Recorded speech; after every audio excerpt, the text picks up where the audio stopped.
quero complementá-los com a paz do Senhor Jesus. Estamos aqui de novo nesta oportunidade para esta programação que tem a finalidade de comentar no auxílio da revista da Escola Bíblica Dominical, desta oportunidade na classe dos jovens. Estamos estudando um assunto muito interessante, já estamos na lição de número 10, estamos finalizando já esse trimestre, o quarto trimestre, e nesta oportunidade estaremos estudando sobre os impérios mundiais e a supremacia do Filho do Homem, né? Eu quero, para tanto, trazer aqui uma listagem de impérios mundiais que temos conhecimento na história, né? No livro de Daniel, propriamente dito, nós vamos encontrar o Império Babilônico, o Império Medo-Persa, o Império Grego, o Império Romano e o Império Eterno de Deus. Esses impérios, esses quatro primeiros impérios, eles são representados por animais, figuras de animais, né? O Império Babilônico é representado pelo leão, o Império Medo-Persa é representado pelo urso, e o Império Leopardo, o Império Grego é representado pelo leopardo, e o Império Romano é representado por uma besta terrível, né? As características desses animais, ou desse império, né? Elas tinham, são asas de águia, que são arrancadas e representada a queda do Império Babilônio. Então as asas da águia eram arrancadas. No Império Medo-Persa nós temos 3 costelas na boca, simbolizando a conquista de 3 reinos, pela Pérsia, Medo-Persa, pela Líbia, aliás, Babilônia e Egito.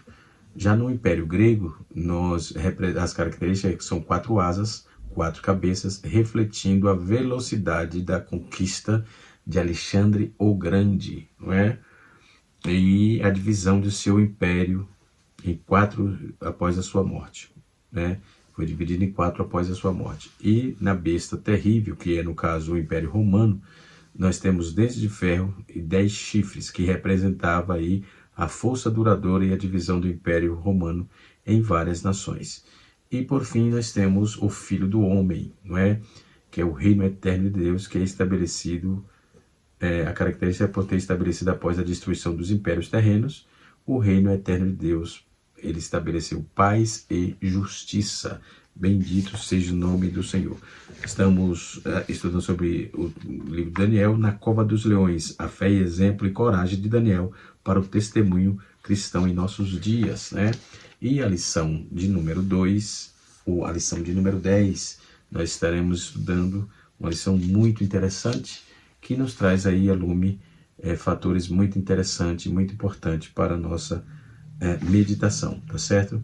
O tema da lição é lição de número 10, os impérios mundiais e a supremacia do Filho do Homem, né?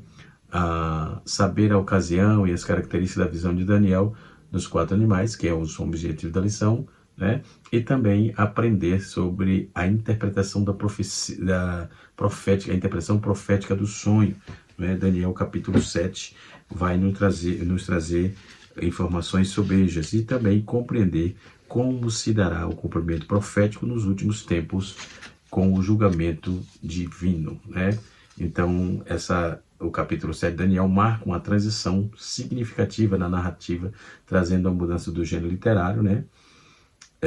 E enquanto os impérios, o capítulo 6, encontra-se a história, os eventos, os 6 primeiros capítulos, Daniel até o capítulo 6, capítulo 1 até o capítulo 6, concentra-se nas histórias, eventos, a vida de Daniel e seus amigos e tal, e a partir do capítulo 7 nós vamos encontrar os territórios, as divisões da profecia, e daqui para frente nós vamos estar estudando essa temática, tá certo? Na lição, como de praxe, é dividida em 3 tópicos. O primeiro tópico é a visão dos 4 animais.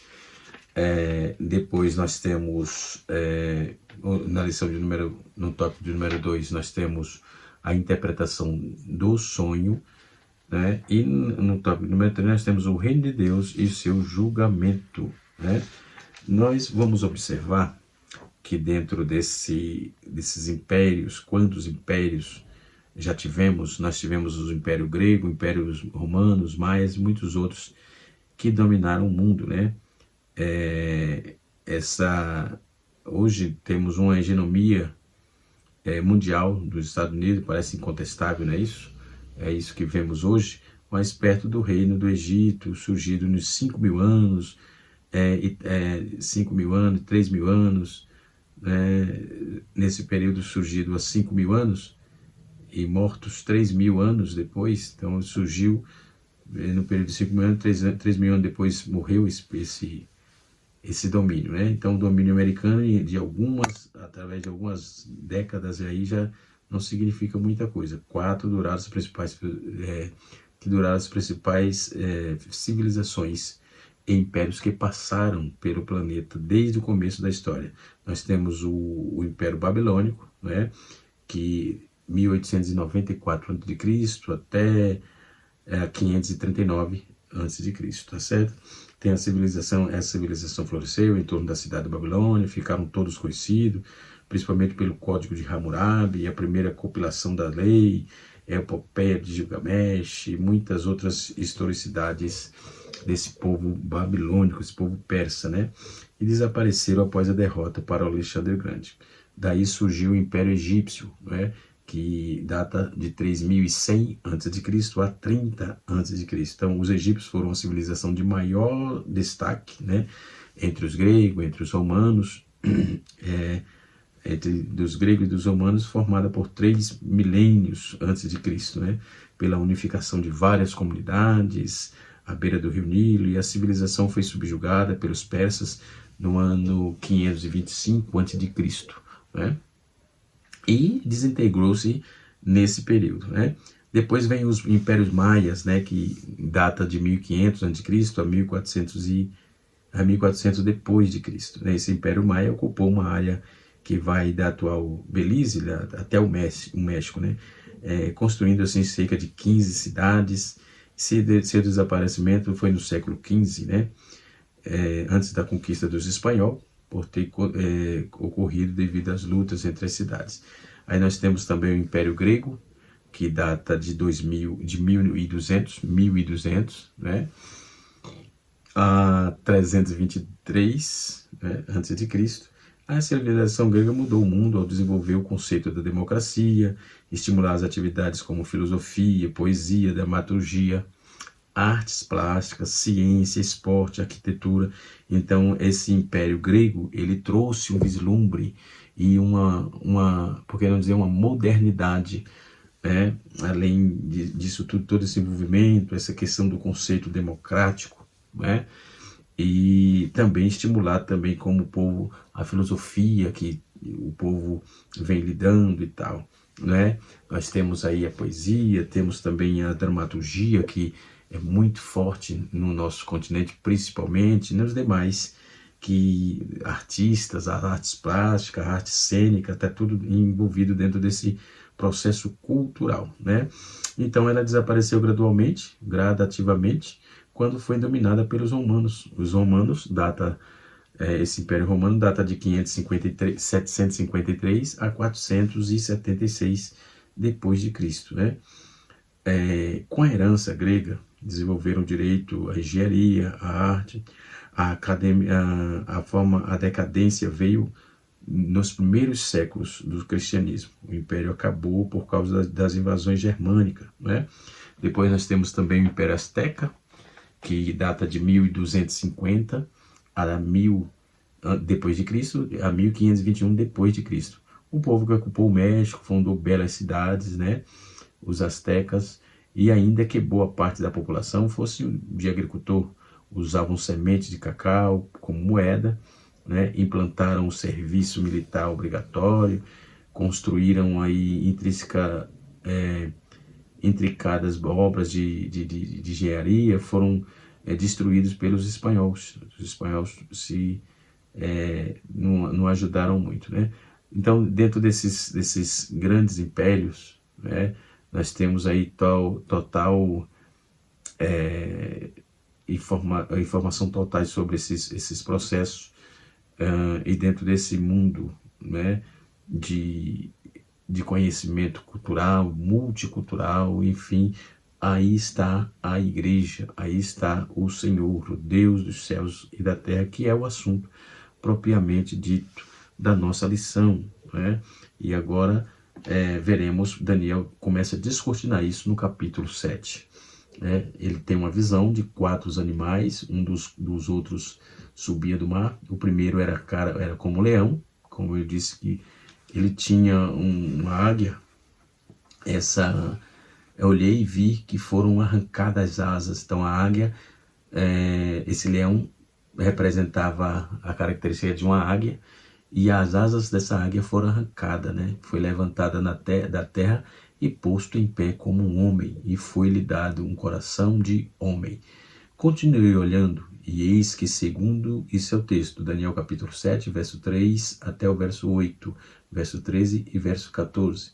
Vamos, verso 5 diz assim: continuei olhando, e eis aqui o segundo animal, semelhante a um urso, o qual se levantou de um lado, tendo na boca 3 costelas, entre elas seus dentes, e foi-lhe dito assim: levanta-te e devora muita carne. Isso trata do Império Romano, não é isso? Que esses, deixa eu ver se é isso mesmo, né? Não, é o Império Medo-Persa, é o Império Medo-Persa. O versículo 6 diz assim, verso 6, nós vamos observar. Depois disto, continuei olhando, e eis aqui outro semelhante a um leopardo, e tinha 4 asas de ave nas suas costas. Tinha também este animal 4 cabeças, e foi-lhe dado domínio, né? No versículo 7 diz: depois disso, continuei olhando, na visão da noite, eis que aqui 4 animais terríveis, animal terrível, espantoso e muito forte, o qual tinha dentes grandes de ferro.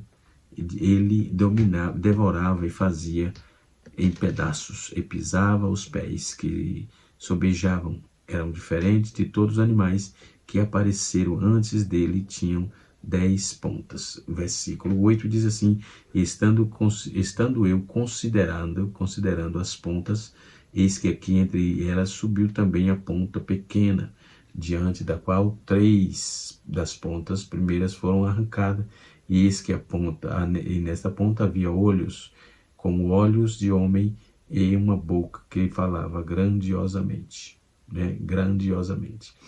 Versículo 13 diz assim: estava olhando nas minhas visões da noite, e eis que vinha nas nuvens do céu, e como um filho do homem, e aqui dirigiu-se ao ancião de dias, e fizeram chegar até ele. E foi-lhe dado o domínio e a honra e o reino para que todos os povos e nações, línguas se servissem. E o seu domínio é um domínio eterno, e não passará. E o seu reino é o único que não será destruído. Glória ao nome de Jesus, né?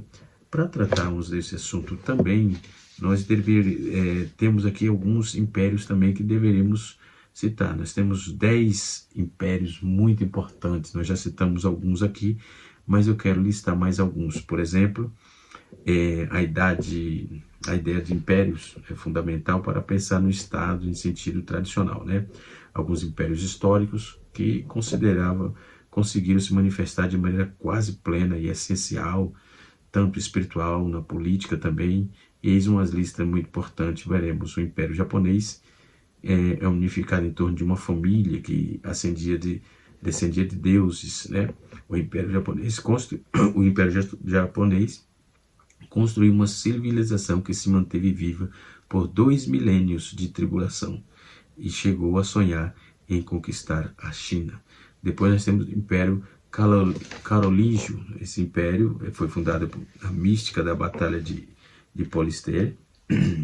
Poitiers, no caso, e sedimentado aí na dominância do germanismo sobre o romanismo, a Europa, o Império Franco dos séculos 8 e do século 9, que pode ser considerado também um evento de fundação da cristandade latina e, portanto, da civilização medieval, da organização sociocultural, que possuía eixo e destino das civilizações mediterrâneas, das quais alegava ser herdeira.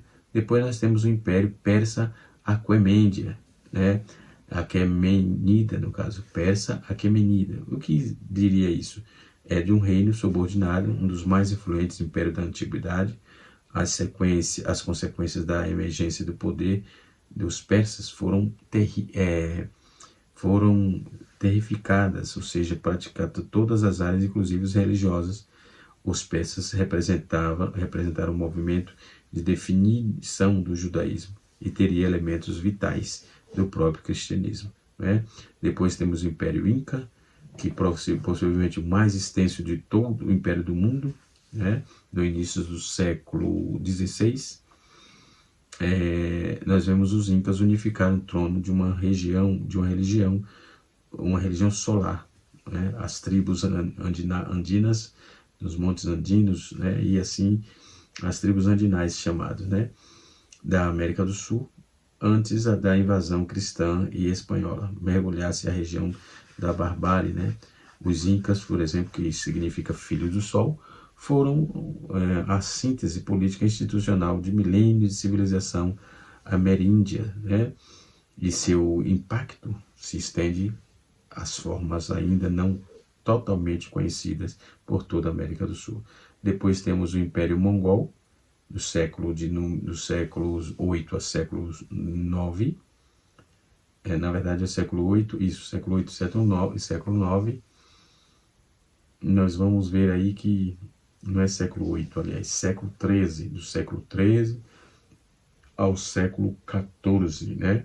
O Império Fundador foi fundado por Genghis Khan, que é continuamente por grandes conquistas, do Tormelão, que se tornou um dos maiores extensão do continental, né? Essa extensão continental já conhecia o Império na base tribal, uma elite permeada de tradição primitiva, do xamanismo, né? Então tudo tem um conceito religioso dentro desse quesito aqui. Esse xamanismo são conceitos místicos, né?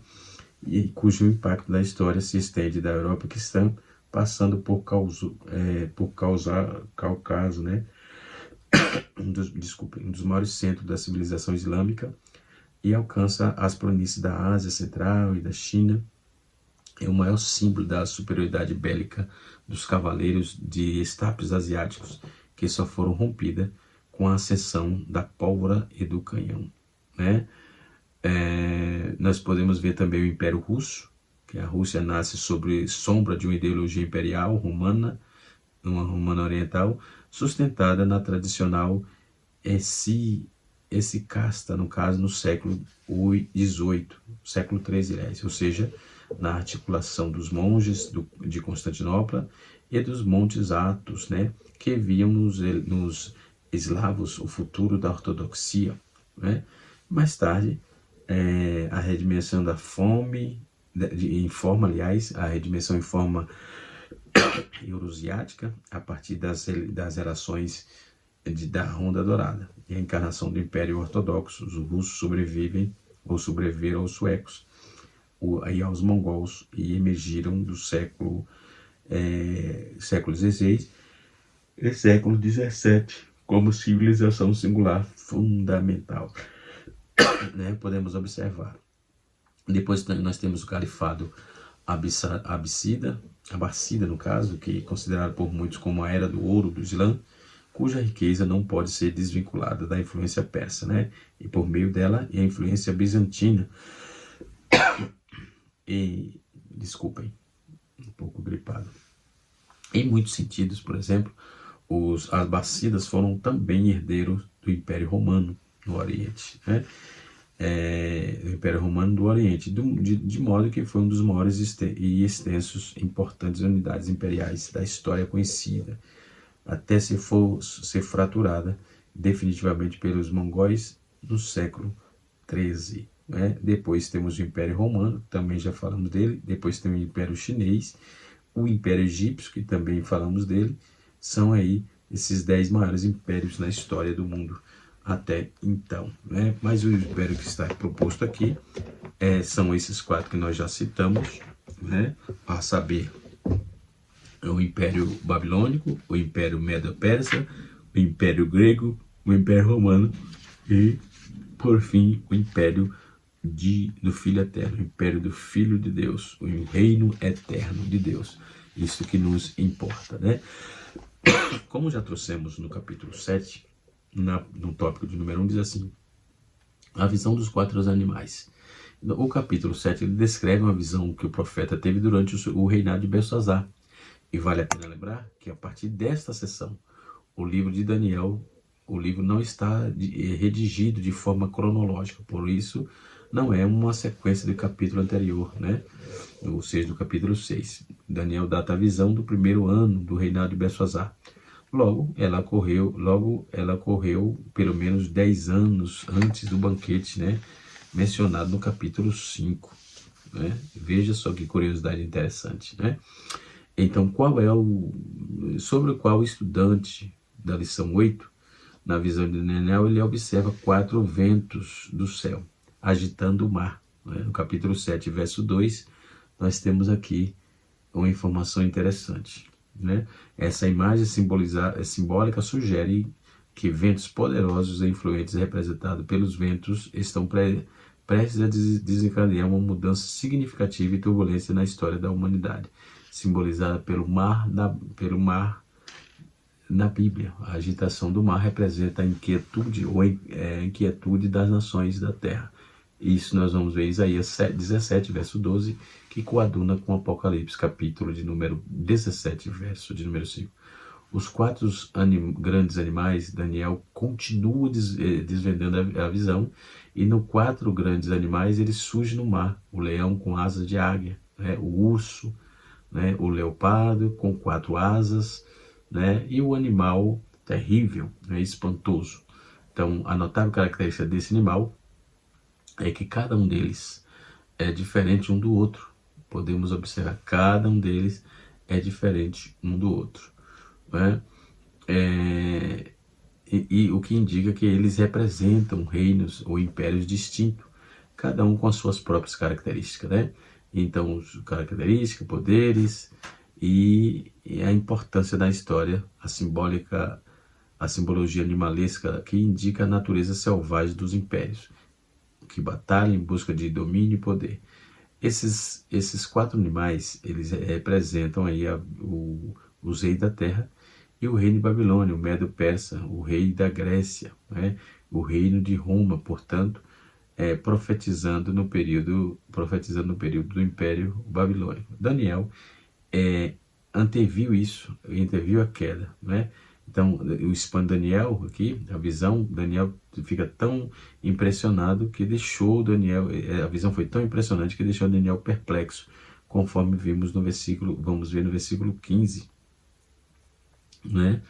E nós podemos observar, tem um livro aqui de Daniel, de 2 Pedro, o Apocalipse, versículo por versículo, não de Daniel, versículo por versículo, que ele traça muito bem isso. É um material excelente, Então a visão é tão impressionante que ele fica perplexo, e apesar dos homens de ser um homem sábio e experiente naquela revelação, era profunda e impactante para ele. Então, não importa quanto tenhamos caminhado na vida cristã, Deus sempre nos surpreende, e as implicações sombrias para as pessoas da terra e para o seu próprio povo, né? Era mais do que Daniel podia observar calmamente. Contudo, o anjo de Deus estava lá para dar entendimento para Daniel, explicando o sentido dos sonhos, né? Nós vamos observar dentro do livro proposto aqui, as visões, Daniel versículo por versículo, né? Que diz o texto, sim, no capítulo 7, verso 17, explica, vamos ver que esses grandes animais, que são 4, são 4 reis que se levantaram na terra, né? Então a grande visão dada a Daniel se adapta perfeitamente à interpretação verdadeira. Aqueles grandes impérios eram os fatos discernidos quanto ao seu verdadeiro caráter de bestas ferozes. Em linhas gerais, esses animais são são discernidos pelo tempo e pela história. Como segue, Leão tipifica o Império Babilônico, o capítulo 4, né, em foco, determina a interpretação de uma simbologia perfeita. O monarca caldeu é ali representado, também respaldado, tem um respaldo bíblico em outras partes das Escrituras, Jeremias, 47, Abacuque 1 e Ezequiel. Já o urso simbolizava o Império Medo-Persa, que já tivemos a oportunidade de explicar isso, né? E esse símbolo, né, dos Medos Persas, por exemplo, simbolizava o urso. E outras notas também podemos observar que esta fera se levantou de um lado. As 3 costelas na boca, representam 3 primeiras potências conquistadas por Ciro: Babilônia, Lídia e Ásia Menor e Egito. Então, já o leopardo representa aí o greco-romano, o Império Grego-Macedônio, né? As 4 asas significam os seus 4 generais, as 4 cabeças, 4 gazelas, foram dadas por esses generais depois da morte de Alexandre, né? E a 4 fera terrível representada pelo Império Romano, né? No tópico número 2 fala da interpretação do sonho. Daniel teve uma visão dentro dessa interpretação, né, de sonho. Ele teve uma visão, né? E dentro dessa visão nós vamos ver Daniel tratando desse assunto no capítulo 7. E Daniel, diga-se de passagem, o capítulo 7 era dividido em 2 partes, né? Do versículo 1 até o versículo 14 retrata o sonho de Daniel. Os versículos 15 a 28 traz a interpretação do sonho, né? Então, Daniel trata do desenrolar da história humana até no fim do mundo, né?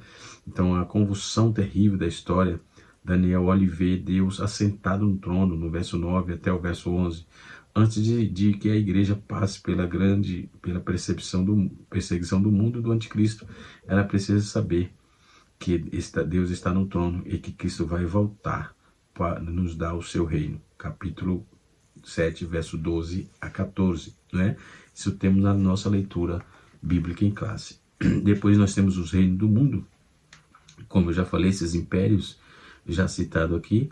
Né? Então, o comentarista chamado Oswald Litz, ele coloca aqui, descreve que esses animais que nós já falamos aqui de forma abastada, né?